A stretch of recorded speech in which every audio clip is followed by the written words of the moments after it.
Tony Tubbs.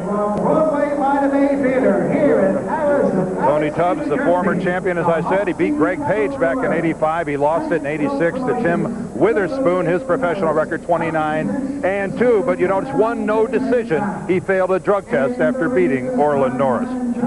As always, my partner Alex Wallow. And Alex, we were here 7 weeks ago when we watched Riddick Bowe fight Terrell Biggs. That was quite a test for him, wasn't it? It really was, Dan, and an excellent learning experience for Riddick as well.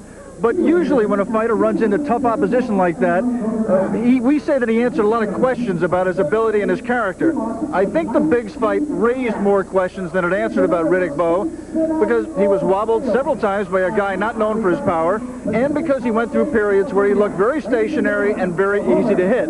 You must say one thing for the two men guiding Bowe's career, his manager Rock Newman and his great trainer Eddie Futch. They believe in Riddick enough to keep putting him in with potentially difficult opposition. In this case, Tony Tubbs, a guy blessed with a lot of natural talent, an outstanding amateur, probably the quickest man his size in the history of boxing. The problem is Tony's size. He has always appeared overweight, never made the total commitment that boxing demands. If he's in the shape he says he is today, it could be a very interesting afternoon. Go ahead and take a look at the tail of the tape. You'll notice right off the bat, Tubbs 10 years older, but the key thing here for Tubbs, at 234, he's coming in about 11 pounds lighter than his last couple of fights. The New Jersey rules are in effect. We'll have a 10-point must system. The 3 knockdown rule and the standing 8 are in effect. A fighter cannot be saved by the bell in any round, and the ringside position can and may stop the fight. And there's Joe Cortez, who is our referee here today. And there is the bell. This is scheduled for 10 rounds, and Riddick Bowe leads it off with a good, solid jab. Yeah, that was a wake-up call for Tony Tubbs. I mean, we thought that Tubbs who has the superior hand speed. Oh, a big right hand. I think that might have been, I'm not sure, Dan. I think that might have hit a lot of gloves. Yeah, it hit a lot of gloves. Some of it hit the ear, though. So far, Tony Tubbs is not doing anything of what we expected in terms of trying to establish his jab. He, that being Tony Tubbs in the black trunks, wants to make this fight a test of skill. Riddick Bowe in the white trunks wants to make it a test of power. He has a big edge in that department.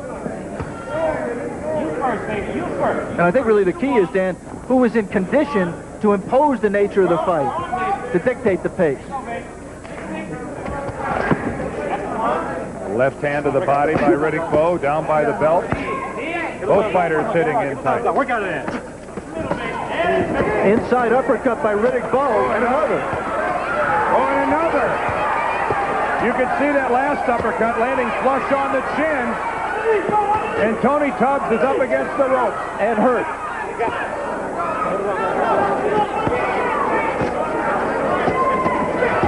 Tony Tubbs is throwing nothing back.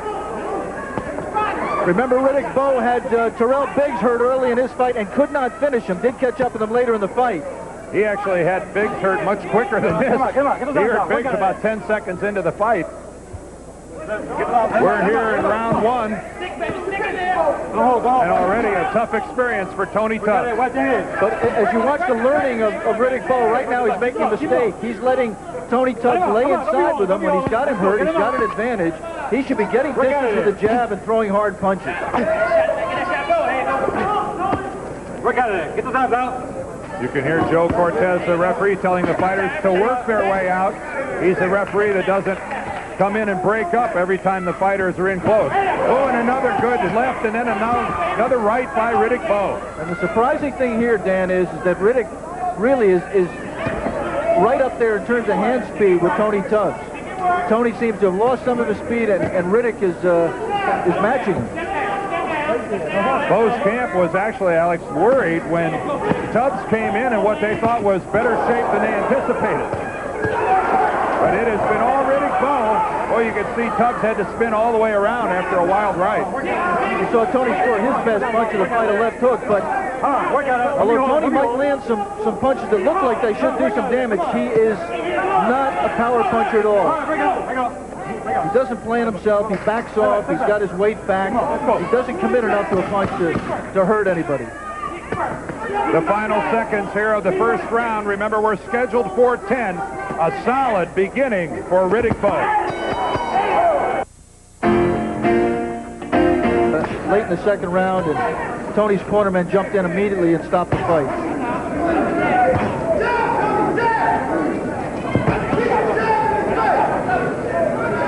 Riddick Bowe right now content to stand in the middle of the ring and let Tubbs circle around. Riddick Bowe yesterday telling us that he was going to be the aggressor, that he did not want Tubbs to get set, that he wanted him to constantly be fighting off balance. Called Tubbs what? A slickster. Tony Tubbs came in in the ring bone dry when the bell for round 1 started. He is right now pouring sweat. That first round got his attention.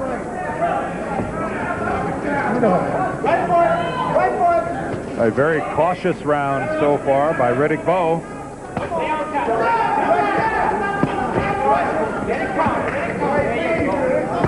These two men have sparred in the gym, Dan, and I think they both know that they like to counterpunch, and I think that's why they're both waiting so much. There's Riddick's wife, Judy, who is ringside. What's the head? What's the head? Let me hold it. I believe some of Riddick's children are here in attendance as well. A very affable young man, Riddick Bowe. You always get worried, Dan, to have two guys who have been sparring partners. You always worry when Riddick Bowe's people take a guy that they've sparred with. You think, well, they know that this guy represents no threat. The strange thing about this fight is that, according to people who have no alignment with either camp, Tony Tubbs gave Riddick Bowe all he wanted in those sparring sessions out in Las Vegas. And the people who saw those sparring sessions, when they heard that Tony Tubbs would be the opponent, were amazed. Well, wouldn't you agree that Bowe's camp also assumed that Tubbs would show up for this fight somewhere around 250 pounds in the high 240s? That's right, but you know what Riddick said was, Tony may think that I'm going to be the same fighter I was in the gym. I'm going to be much better on the day of the fight. I think Terrell Biggs made sure of that. This is not the same fighter that Tony Tubbs sparred with.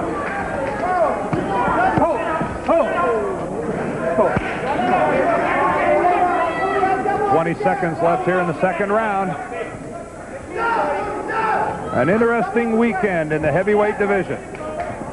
There you saw Riddick have trouble lining up Tony Tubbs. Tony moving a little bit laterally each way, and Riddick missed 3 straight punches. Somewhat of a cautious round here for Riddick Bowe. End of the second. Tony Tubbs in the black trunks. Riddick Bowe on the left of your screen wearing the white trunks with the red trim. So far, this fight, as expected, belongs to Riddick Bowe. Tony Tubbs in trouble in the first round, though, came back, and Riddick Bowe, Alex, surprisingly, really didn't press the issue much in the second round. Oh, that was surprising. The other thing that's made this fight boring so far is the fact that because Tony got hurt so quick in round 1, so far he's been fighting just kind of to survive and not to win. And he's getting eaten up on the inside by Riddick Bowe. Yeah, the uppercut of Riddick Bowe. He landed 3 solid ones in the first round, and again, we saw one land. The interesting thing about Riddick Bowe, Dan, is, as you saw just in that exchange, although he's got long arms, a big man, very physically gifted, best combination of the fight by Tony Tubbs. Exactly right. You would want Riddick, and Eddie Futch does, want him to fight at distance, using the jab to keep his man on the outside. But he is very effective on the inside and getting better all the time. There is Tony Tubbs' wife, Ingrid. She's certainly interested here at ringside. Tony Tubbs makes his home in Pacific Palisades, California. Just flew in here to Atlantic City yesterday morning.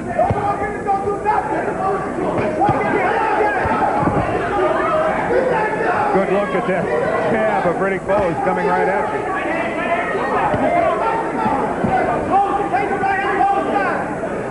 We are in the third round, a little over halfway gone. This fight's scheduled for 10.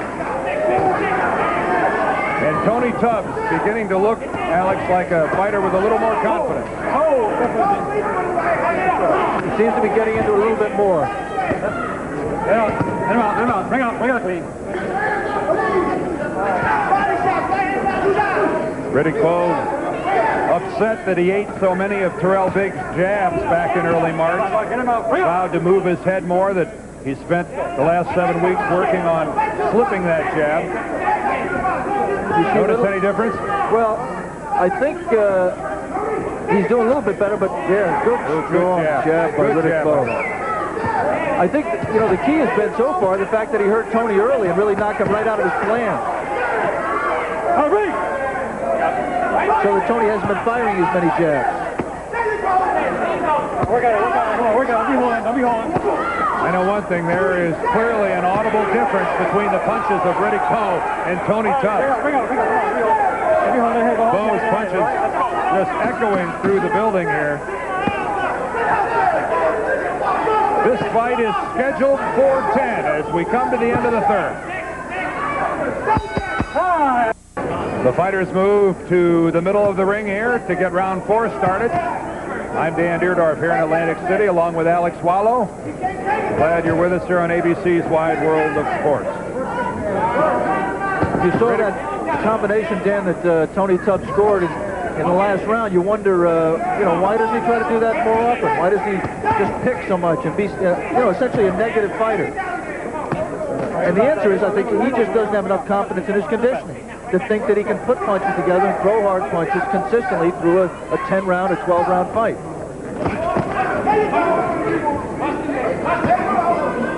Why a man with as much talent as Tony has wouldn't get himself in absolutely peak condition to try to go after the kind of millions of dollars that are available to heavyweights, even as contenders for the heavyweight championship, is one of the great mysteries.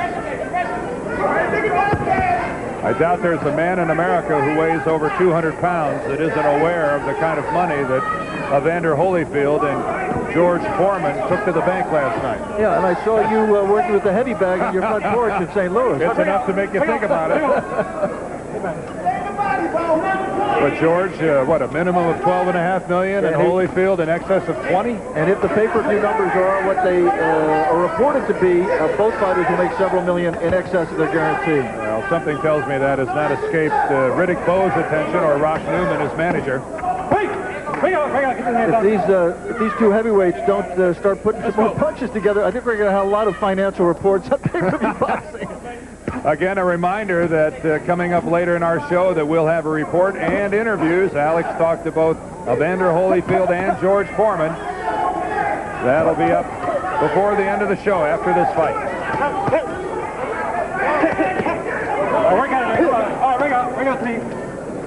Cortez steps in, separates the fighters.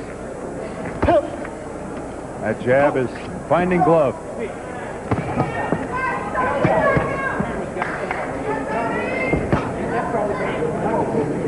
Well, one of America's great fight fans is here in attendance today. There's Gene Hackman.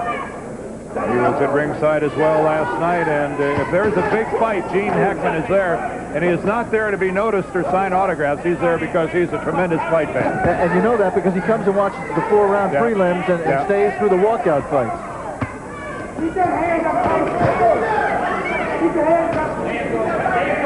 Riddick Bowe talked of being the aggressor. He certainly is, but again, spending a lot of time in the middle of the ring, letting Tubbs circle to the outside.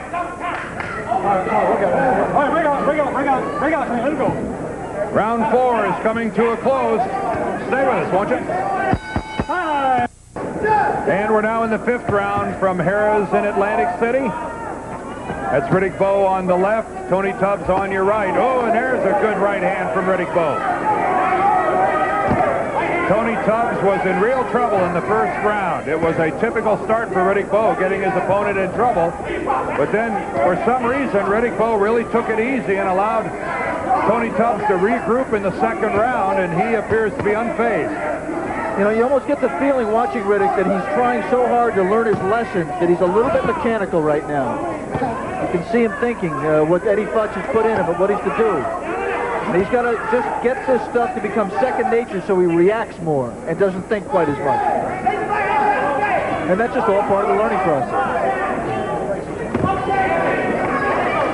If you're going to learn, it's hard to imagine having someone in your corner more knowledgeable than Eddie Futch. And I guess a key factor there is what Riddick Bowe thinks of Futch. Refers to him as his Papa Smurf, and, you know, obviously an extremely close relationship between the two. Speaking of close relationships, I want to pass along our congratulations to Jimmy Davis, audio technician here at ABC, who's retiring after 39 years with our company. Jimmy and his wife Imelda are going to move to upstate New York, a town called Edinburgh on the great Sacandaga Lake, Alex. And we're going to miss Jimmy, a part of our Monday night booths, the 20 Indy 500. Good luck, Jimmy. Happy retirement. One of the great audio men and lovable characters on the scene at ABC Sports. We want to remind our ABC stations that at the end of this round, we're going to be taking a station break.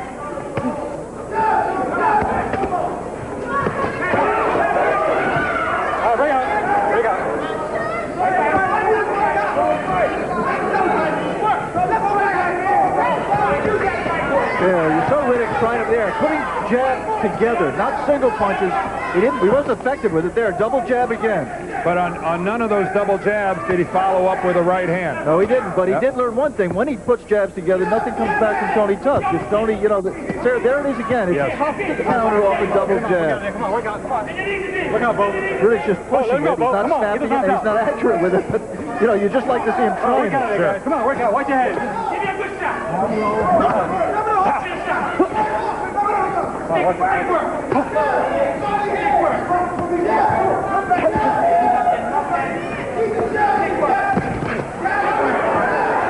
There, it's a sign of the hand speed of Tony Tubbs. And you can see the look on Bowe's face that caught him by surprise. The end of round 5, ABC's Wide World of Sports will return after this word from our ABC station. Time! The second half of this fight, the 6th round here from Harrah's Casino Hotel in Atlantic City. Dan Deerdorf, Alex Swallow ringside. This is Tony Tubbs and Riddick Bowe. Ooh, and Riddick Bowe working low to the body, lands a couple of good shots. One of them borderline. And Tony Tubbs retaliated pretty effectively. I think Riddick Bowe would be well served to try to pick up the pace here. This kind of slow pace favors a guy who is not well conditioned, who is not, you know, bred to the distance. To use the Derby parlance we're going to get into very soon. And Alex, of course, referring to the fact that Riddick Bowe is 23 and Tony Tubbs is 33. And in Riddick's corner between rounds, Eddie Futch, his 80-year-old trainer who's been around longer than anybody who's active today and knows more and has more to teach, really wanted Riddick to get into the range and to land some body shots. Good counter left there by Tony Tubbs. Sure was. So far, Riddick hasn't been able to do it. Let's go.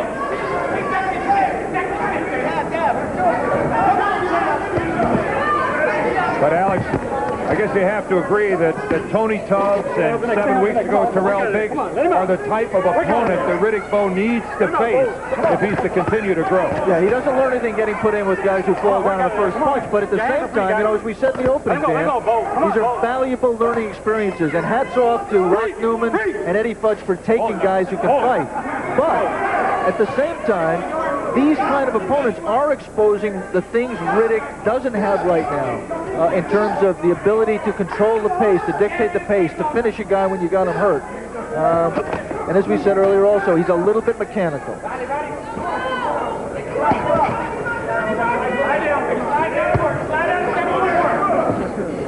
Whether he will stay mechanical, as I said, will be determined down the road when he's had an opportunity to let all the things he's trying to digest become natural to him. Hands asleep. Wake up. Come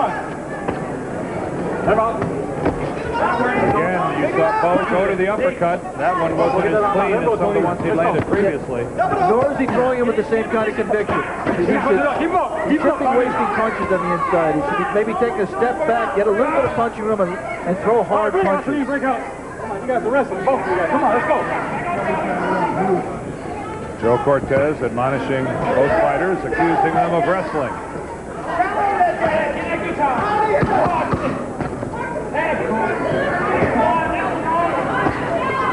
Riddick Bowe closes out number 6 with a flurry.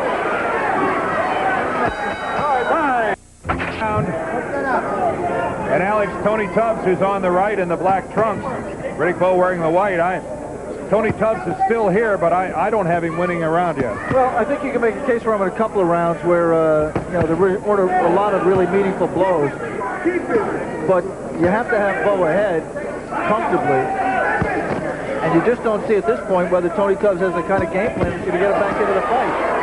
He might have a game plan, whether he has the conditioning to execute the game plan has always been the key, and it's always been his downfall. And really, at age 33, the big edge he had, his hand speed, you have to say that's diminished somewhat too. It's not totally gone. He's still got some quick hands, but not what they used to be.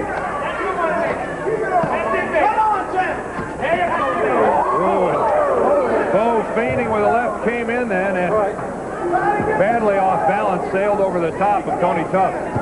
That was the case of a former outstanding amateur looking very amateurish.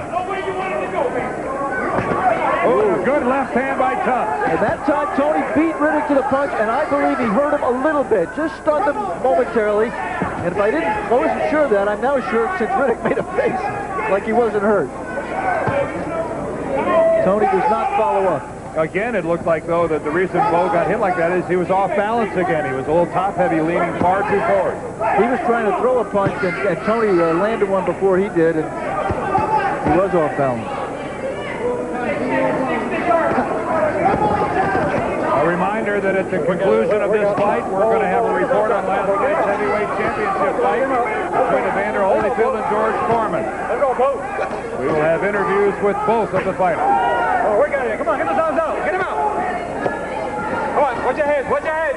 Meanwhile, we're watching other heavyweight action. Let go, Bowe. And Riddick Bowe, the man on the right, certainly has to view himself eventually as a man who's going to step into the ring and fight for the title. Hold on, guys. All right, let him up. Work out. At least I hope he is. Everybody else is viewing him as such. A lot of brawling, a lot of wrestling, but there were some clean punches landed in that exchange on the inside. Tough to score those kinds of exchanges.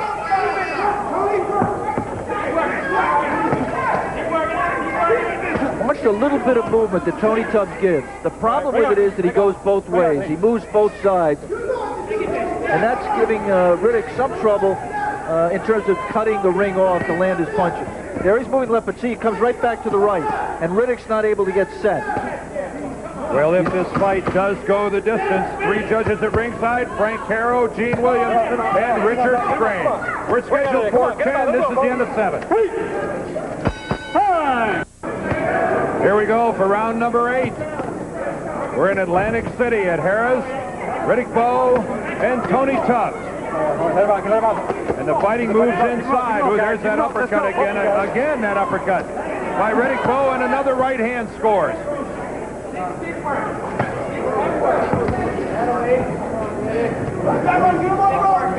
That time when both fighters were in close, it was obvious to see the scoring punches landed by Bowe.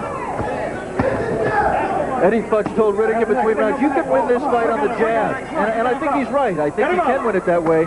And the first obligation of a fighter is to win the fight. But in this case, I think Riddick Bowe has an additional burden on him. The burden of being exciting, of being entertaining. He's doing the first thing, he's not doing the second. But if you had to pick one, yeah, I like his you would win. But you're right. Look at George Foreman. Look at the money he made off of the entertainment factor. The one thing I must say I like about Riddick in talking to him before this fight, Dan, was, you know, we all knew he had a great physical makeup, but, you know, as we said when he fought Terrell Biggs, a lot of people questioned his mental makeup, his commitment. And he has been much more serious, much more mature, relaxed, less to clowning around, and that really bodes well for his future down the road. But if you hear all the talk, which I think you're going to hear about Riddick as a possible immediate challenger for either Holyfield or Mike Tyson, take it with a huge grain of salt, because he is not ready. And I don't think you'll hear it coming from Riddick.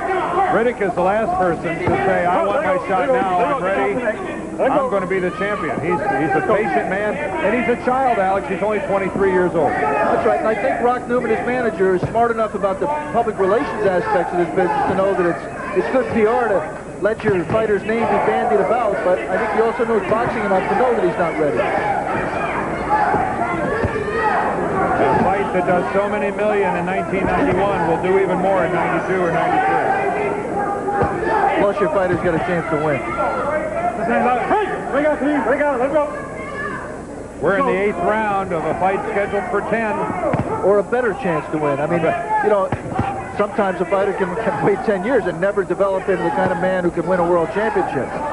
And I think the jury is still out on Riddick.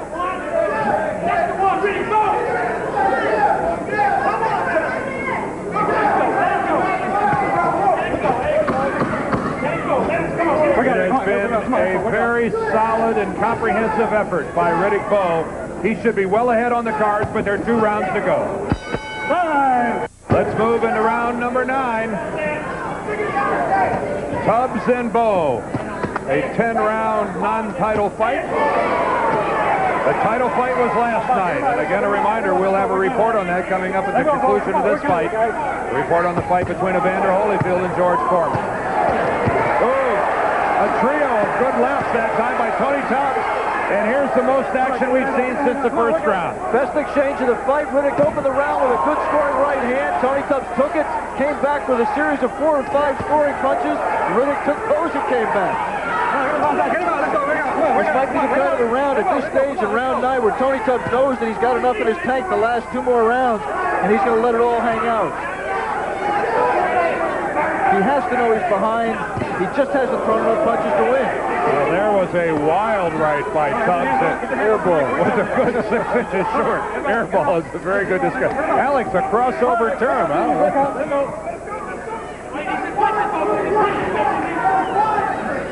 You know, a reminder I should pass along that a week from tomorrow is going to be the 30th anniversary show of ABC's Wide World of Sports. And Alex, I want to lead you into this.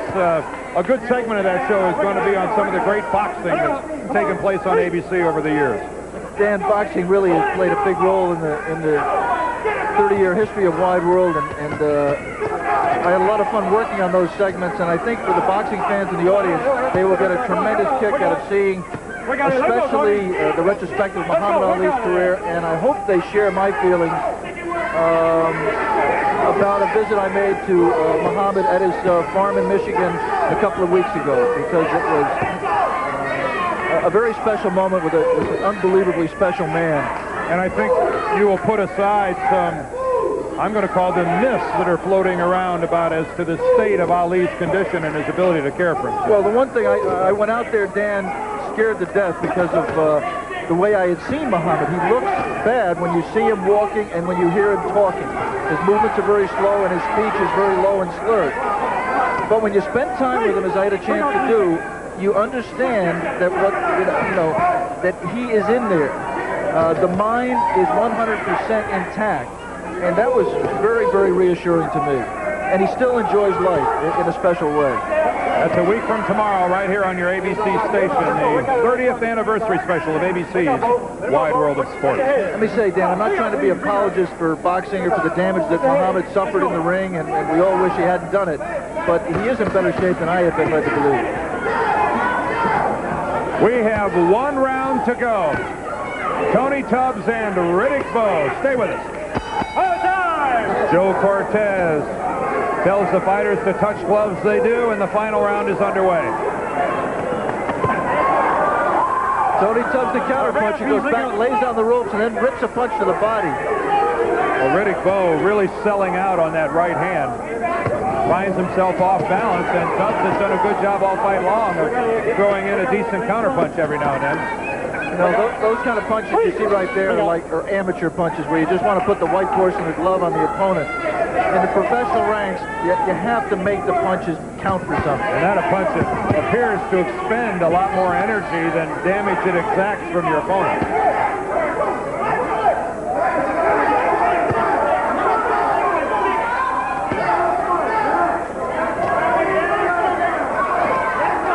Let's look at the negatives and the positives in this fight, Dan. For Riddick Bowe, this is the longest he has ever gone. He had an 8-round decision. All his other fights have been less. So he's into a 10th round. I think Riddick knew coming in that he would have to go the 10-round distance with Tony Tubbs. He's a durable opponent, smart veteran who knows how to survive and has.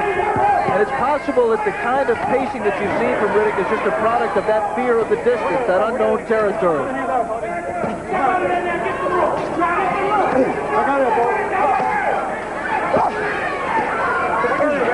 In terms of, negatives, I just think Riddick has not shown yet that he is the instinctive kind of fighter you have to be at world-class level. I agree. I think back to what you said. He needs to think less and react more. But I don't think it's necessarily bad at this stage, you know, to fight this kind of a fight. While he's learning. After our fight, we'll have our report and our interviews with George Foreman and Evander Holyfield. 1 minute left here in the 10th and final round of this heavyweight fight. And Tony Tubbs is trying his darndest to knock him out, because that, for sure, is his only chance of winning this fight. Oh, a good left hand right to the solar plexus by Tubbs. If you're trying to gauge the opposition in determining this performance, remember one thing about Tony Tubbs. He's only lost 2 fights, both with the men who held the world championship, Mike Tyson and Tim Witherspoon. He is a difficult opponent, not easy to look good with. And I think Alex, a man who desperately wanted to show that he's just not washed up. You're right, Dan. You just wonder why he didn't take this opportunity to get himself in tip-top condition.